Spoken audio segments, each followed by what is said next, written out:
One of the earliest things to nail, especially if you're in the early days of building your SaaS business, is your value proposition. If you're in a noisy party, if you're in a happy hour and someone asks you, hey, what does your company do? Can you actually get it across in one sentence or in 30 seconds so that they understand and they're like, oh my God, that's awesome. This is one of the toughest things to do. And the longer you're at it, trying to actually navigate that Shawshank crawl to product market fit, the more difficult it becomes because you're so deep in it. Now, this is where this value proposition canvas tool really comes into play.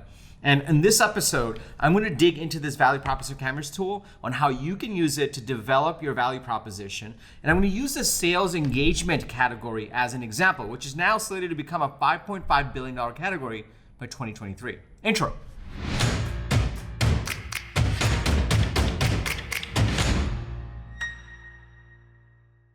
What's up, everybody? Welcome to Unstoppable. I'm TK, and on this channel, I help SaaS founders like you grow your SaaS businesses faster with an unstoppable strategy. If you are new to this channel, welcome. I drop an episode like this with actionable strategies 3 times a week. So be sure to hit that subscribe button and that bell icon. That way you'll get notified every single time I drop an episode with the TK energy. And if you're already part of this community, this fast-growing community, if you're already part of my SaaS go-to-market coaching program, welcome back. It's really awesome to see you over here. So I remember in the early days of ToutApp, sales engagement, which is now a known, well-established category that's slated to become $5.5 billion by 2023, didn't exist. And when we were going around pitching VCs, I'm like, hey, look, VPs of sales need a better piece of software than just CRM. They're like, you're crazy. They're not going to have the budget. They're not going to do it. And it took us a while to really hone in on the true value proposition, because we knew that software for salespeople was broken, but we didn't quite exactly know how to articulate it, how to communicate the value prop. And it took some time. It didn't happen overnight. It took some time. Now, sales engagement has had exits, ToutApp being one of them, which is a company that I started. We've had multiple unicorns in the space, incredible work that those founders have done to move the category farther. And now it's slated to become a $5.5 billion category by 2023, which is like 2 years away, which is insane. So in this episode, I'm going to dig into this value proposition canvas. I'm going to teach you how to use it to communicate the value proposition for your category, for your space, to really hone in on the key components that you need to actually understand so that you can actually craft a value proposition. And that will actually help you sell more. It'll help you raise more. It'll help you get more clarity into exactly what is the urgent and important problem that you're really solving in your market and what this category is going to be. So if you're in a brand new category, this will help you. If you're in a complicated, existing, well-entrenched category and you're trying to differentiate yourself, this will also help you. So if you're excited to dig in, go ahead and smash that like button. Let's dig into the value proposition canvas. Now, there's 2 parts to this canvas. Let me make sure it's recording. It is recording. Now, there's 2 parts to this canvas. The first part is more about your customer, your ideal customer profile, and really understanding them. And the second part is your actual product and value proposition, how you communicate it to them. When these 2 match up, then you actually have product market fit and you have a proper value proposition. So I'm going to walk you through this part first, and then we're going to dig into this part. And the reason I really like this value proposition canvas tool is because instead of saying, what is our value prop? And you're trying to make up a sentence and it's convoluted, you don't quite understand, it first helps you get to first principles on, well, what are the core components that we need to understand about our market and our product? And that way, between those 2, we can actually communicate our value prop. So it's like super powerful because I'm a fan of first principles, like in case anyone hasn't picked up on that yet. So let's talk about this one first. The first thing you really want to understand are these 3 components. The first is the jobs to be done. So if you think about your ICP, so we're going to use sales engagement as a category example here. So let's just say our ICP are VPs of sales. And we'll say they're VPs of sales of high growth companies because that's who tends to buy these more. So for these guys, what you first want to figure out is what are the jobs to be done for this specific person that we're solving for. If you're a longtime viewer of this channel, you know how important an ideal customer profile is. If you don't have an ideal customer profile defined yet, be sure to check out this video where I go deeper into the 3 things you didn't know about building an ICP. You don't have to go right now. I'll link to it below. But what you really want to understand is, okay, what are the jobs to be done for this VP of sales? I'm going to go into the example here, but let me kind of orient you on the other 2 parts. The second piece you need to understand is what are the gains? Meaning, given their current solution, given everything that's going on in their lives, they may have a CRM already. what are the things they wish they could do better? Like, what are the things that like they need to get ahead on? They need to actually improve. Those are their gains. And then the other part are their pains. These are the things that are literally problems right now for them, a thorn on their side. And they're like, I literally I can't do my job if someone doesn't solve this. And you want to understand these three components separately, because it forces you to really distill into, well, what is going on in their lives separate from your product, which is part of the power of this value proposition canvas. You're not trying to make up a problem. You're literally trying to say, our product doesn't even exist yet. What is going on in their world? So let's use the VP of sales as an example of high growth companies. So the jobs to be done, like VP of sales job, it's a tough job. I think like the latest tenure is like 18 months for a VP of sales in a fast growth company, which is crazy. The things that they have to do is they have to think about pipeline, meaning if they have a certain revenue number, they generally need 3x pipeline coverage. So if they have $1 million revenue number of new business, that means they need to have $3 million of pipeline. That's like number one thing that they have to think about. Number two is they need to be able to hire plus train plus enable enough reps. So that's the second part of their jobs to be done. They need to be able to hire them, train them, enable the reps that can actually close deals. And then the third thing they need to do is actually hit their revenue number. Right? They need to actually hit their revenue number so that they can actually deliver on the growth that they've signed up for. They actually have a revenue number. If they hit the revenue number, then they're successful. If they don't, they don't. Now, here's a key thing to understand. Most VPs of marketing, most CMOs don't have a revenue number. Like literally, they just don't carry a revenue number. Maybe they'll say, hey, we'll commit to a certain amount of pipeline, but they don't have a revenue number. So it's only the VP of sales is like either you hit the revenue or you didn't. This is why sales and marketing often doesn't get along, because their worlds and their incentive structures are so different, right? A company could not hit the number, but the VP of marketing could still come and say, hey, we did an awesome job. Our brand is out there. We generated this many leads. This many people came to our events. But the VP of sales is the guy that's like, well, we weren't able to close it. And whose fault is it? Like, you can't tell. That's why revenue number is super important. So those are the three jobs to be done for a VP of sales, right? You want to understand that and be able to articulate that. So the next thing you want to do as part of this value proposition canvas is talk about what are the pains that the VP of sales goes through. Well, number one, we talked about this a little bit. Marketing doesn't own revenue number, right? That's a problem because marketing could actually deliver a whole bunch of leads. They maybe have a lead number or maybe a pipeline number. They could deliver a lot of pipeline. But you hear this all the time with salespeople and VPs. They're like, the leads from marketing are crap. Like, they don't want to buy. Like, we can't sell it to them. And marketing will say, well, it's your job to get them to buy. And sales' job is going to say, no, it's your job to bring us people from our ICP. And that's where you get a lot of the breaks, right? So that's a real problem. Like, now, high-performing organizations, they find their way around this, right? And sales engagement is a big reason for that. But number one pain, it's like, look, marketing doesn't have the revenue number, so they may not give me the leads. I may not get the pipeline coverage that I need. Number two is it takes 3 to 6 months to ramp. If you hire a new salesperson, it may take 3 to 6 months to get them ramped on the right training, the right way to close the deals, the sales methodology, the sales motion, get them enough at-bats so they can actually practice on deals, because they can't just do it on fake deals. So ramp time is a big pain for them, right? And there are other categories that have emerged around sales enablement, also multi-billion-dollar categories that just solve this pain point alone.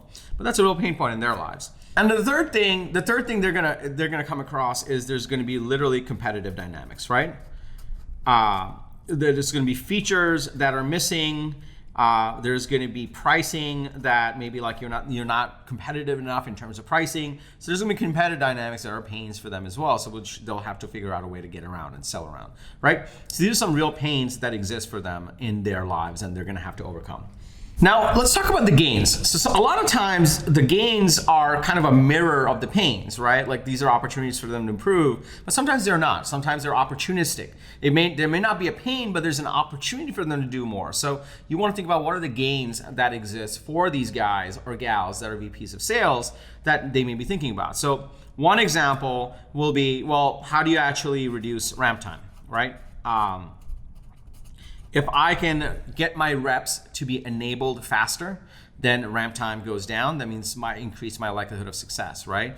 If I can get my reps more at-bats, they just have more deals to practice on, then their ramp time is going to go down theoretically if they're good reps, because they'll practice more, they'll speed up faster, and they'll be able to close more, they'll be more productive faster. So reducing ramp time is a big gain for VPs of sales. The second one is just more pipeline. If you have more pipeline, a lot of issues in a sales organization get solved. If you had like a 10x pipeline coverage, meaning you have $1 million of revenue to deliver, but you have $10 million of true pipeline, then like you're gonna hit your number, you're gonna exceed your number, right? So pipeline solves a lot of issues. So 3 to 4x pipeline coverage is a big thing that's super important for them as well. And then the third one is an opportunity is like actually improve their win rate, right? How do you actually improve their win rate? And this can usually come through a consistent sales experience. If they have a proper sales methodology, if they have the right messaging, if they have the right cadence, all those things will help them improve their win rate, get more pipeline. So those are opportunities for them as well. So you can start to see how I haven't talked about a single product. I haven't solved anything. I haven't talked about any features. This is realistically their lives. And this is the power of the value proposition canvas, because just by doing this, you can actually start to understand what's going on in their lives. And if you can't answer this for your core ICP, that means you got to talk to more of them. So before I go to this part, let me just pause here for a second. Are you starting to see the power in this tool already? What it does is it removes you, it pulls you out from this knee deep you are in terms of features and this product that you've built and all these assumptions that you've made, and just says, all right, who's your ICP? What's going on? What's the jobs to be done for them? What are the pains that they have? What are the gains that they have? And just by doing this, you're so far ahead on really understanding and articulating exactly what their lives are like and how you can actually solve problems for them. If you start to see the power in this, can I just get a yes in the comments below? A, because I just love hearing from you. B, we always answer your comments. So if you have a question, you can post it there. And also smash that like button if you haven't already, because it just makes us really happy. It makes my team really happy and makes the YouTube algorithm extra happy. So do it for the YouTube algorithm. Smash that like button. Also, if you're building out your value proposition, you're thinking about the overall strategy around your SaaS business, value prop being one of them, I have my 5-point SaaS growth strategy guide, go-to-market being one of them. It's completely free. I'll link to it below. I'll tell you more about it at the end of this video. Let's go on to this second part. Okay, so once you have a good idea of the person, your ICP, then it's like, all right, what can we do for them, right? This is where the other part of the value proposition canvas comes together. It's like, well, what are the things that we can create, features or a product or a service or some offering that we have that relieves some of their pains, and what are the things that we can do that actually creates this gain for them? And that's really where this starts to come together. And if you can match these up in the right way, then you're gonna have a really successful product, a really successful category. There's gonna be multiple winners in different ways, and that becomes super powerful. Going again in the sales engagement example, the biggest pain reliever that really it delivers sales engagement software like Outreach and SalesLoft, and there's so many of them right now. You know, the biggest thing that it does for them, for VPs of sales, the reason it's so popular today is because it allows the VP of sales to take control of pipeline. Meaning, instead of wishing and hoping that marketing delivers on quality leads, instead of wishing and hoping that if they have $1 million revenue target, that marketing is going to deliver $3 million of quality pipeline, they can actually take control. They can say, you know what, I'm going to hire a bunch of sales development reps. These are like pre-sales people, or I'm just going to task my salespeople and I'm going to say, listen, this is our ICP. These are the accounts we want to go after. Let's go create our own pipeline. Let's cold call them. Let's cold email them. Let's connect with them on social. And let's do all the things. So we're not just beholden to marketing to actually generate pipeline. This is why it's so powerful. This category is so powerful because it actually enables them to say, you know what? Marketing doesn't own the revenue number. So, you know, like it's not their head that's going to be chopped off. So let's make sure that we can actually generate our own pipeline in the ICP by actually cold calling, cold emailing. So that's one thing. They can actually take control. You can relieve their pain in that way. The second pain reliever you're gonna get, like remember, the ramp time is a huge problem. You can say, you know what? You're gonna have more pipe. When you have more pipeline, you're gonna have more at-bats. When you have more at-bats, you're gonna have more training. And when you have that, you're gonna reduce ramp. So instead of getting only 5 deals every day, a salesperson could get maybe 20 deals a week because there's so much more pipeline being generated. Because there's so much more pipeline being generated, they're going to get more practice, a brand new rep. Because they're going to get more practice, ramp time will actually go down. And because of that, everything's going to become a lot easier and they're going to be able to ramp a lot faster. Just by these two things, you can see, you know what, we're going to help you generate more pipeline. And also we're going to help you train your reps and ramp them faster, because that's just going to help you actually increase the likelihood of you hitting the number. So you can start to see how the pain relievers in a sales engagement platform lines up perfectly with their jobs to be done and the pains that they have, just right out of the gates. The other angle of it, which is what are the other opportunistic things that you're going to improve? Well, one big important thing is there's no lead left behind.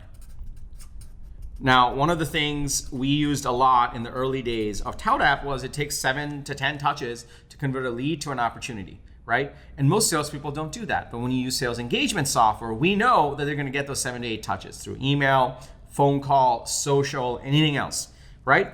So no lead is ever going to get left behind. No ICP is ever going to get ignored, because sales engagement will make sure that the reps are following up on all those touches. And that's super powerful. And so that actually solves the pipeline issue, because sales engagement software also suggests the messaging to use in a voicemail and email and everything else. It solves the ramping issue. And also, a net, it's going to actually increase win rates, because you're going to make sure that you capitalize the most out of every single lead that you're either going after or that's coming in. So that's super powerful. The second thing you're going to get is consistency.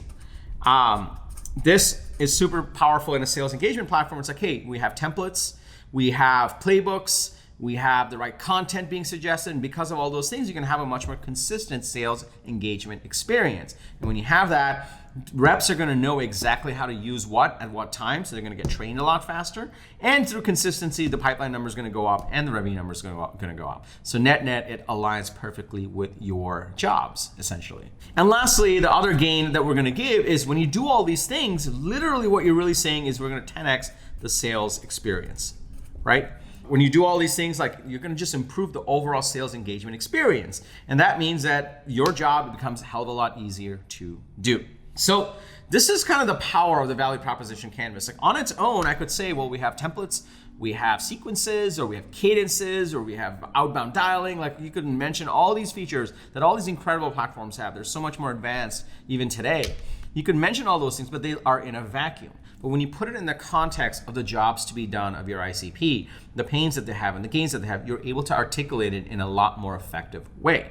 So then when you get to your product, you can say, look, we help you engage with every inbound lead, so all the touches are done. We help you do outbound consistently. And most importantly, we actually increase your pipeline, and therefore increasing your revenue commit and increasing your win rate and increase your ramp because of the consistency and the training that the platform gives. All of these things come together, and you can start to use all these pieces here to craft your value proposition statement. This is the power of creating a really amazing value proposition. Instead of just saying, hey, salespeople need a productivity tool, which is what really, like, we started off with. That didn't work. VCs didn't believe it. Customers were like, kinda. But then when we started to align with pipeline, and we started to say, hey, you need pipeline coverage, you need a certain number of touches, you need to actually engage in the right way. Then it became sales acceleration, which became sales engagement, and it all came together. And it's all because a lot of really smart people in the space, honestly, took all these pieces and kept iterating on it. Within the course of about 10 years, it went from a category that no one believed in to a category that's slated to be $5.5 billion by 2023, which is amazing.